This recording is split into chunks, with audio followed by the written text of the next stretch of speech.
হুমকি, তোলাবাজি, মারধরের অভিযোগে এবার গ্রেফতার হলেন তৃণমূল নেতা। পূর্ব বর্ধমানের জামালপুরে তৃণমূল নেতা গ্রেফতার।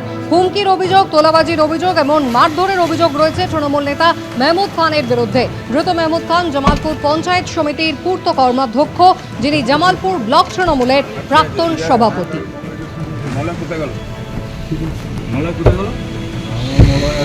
আপনার বিরুদ্ধে একাধিক ধারায় মামলা রুজু হয়েছে, কি বলবেন?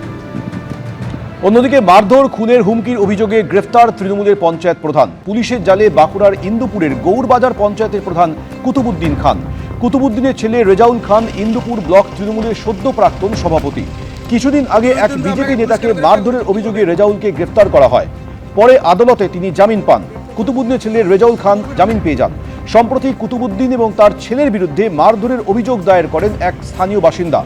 সেই অভিযোগেই গ্রেফতার গৌরবাজার পঞ্চায়েতের প্রধান কুতুবুদ্দিন খান। মিথ্যে অভিযোগ আদালতে তোলার সময় দাবি ধৃত পঞ্চায়েত প্রধানের।